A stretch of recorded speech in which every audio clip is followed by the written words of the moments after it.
Until recently, it was thought that Matt Groening had completely recovered from whatever was making him act so strangely during the dead Bart incident, and that it had affected his normal life afterward.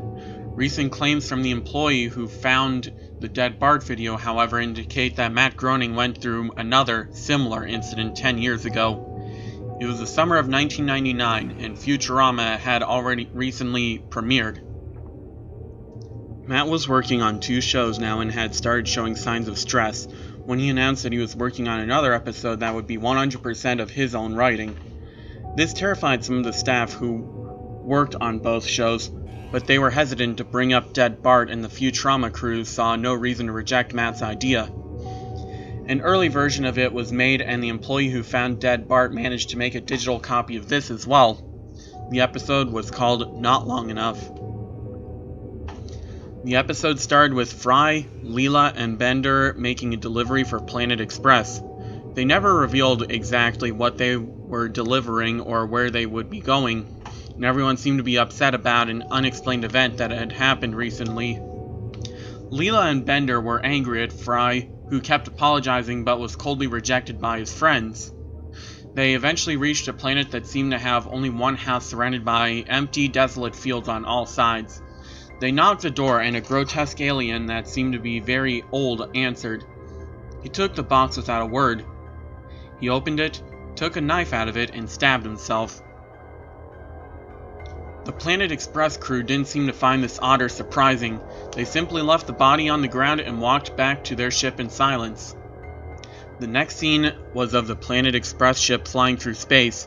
A dissonant piece of music made of extremely loud instruments playing a very slow tune played in the background, while the ship flew into an empty, black space.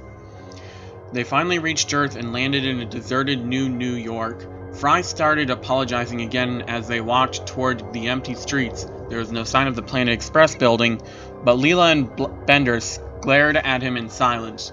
Fry gave up and separated from his friends. He walked for quite a while, never encountering a single person.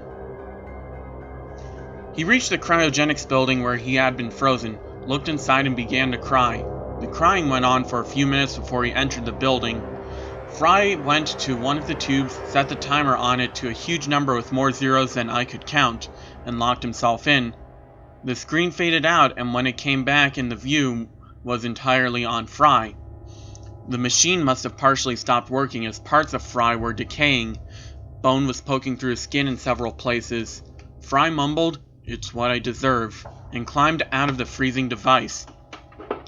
He was in a surreal, indescribable place. There was a huge variety of shapes and colors, but it wasn't bright or fanciful. It was closer to the faint colors you would see if you close your eyes too hard. Fry started walking, the surreal void he was in seeming to go on and on. He kept walking for a few minutes. The colors kept making shapes you could kind of make out, but none of them were pleasant. After his long walk, Fry found a picture on the ground. It was completely out of place for his new environment. It looked like something drawn in the normal Futurama style. It was a photo of himself, Leela, and Bender. Fry looked at it for a few seconds before beginning to cry again. The picture soon turned to dust, and Fry continued walking. The view zoomed out until Fry couldn't be seen until the colors all blended together and turned to solid black.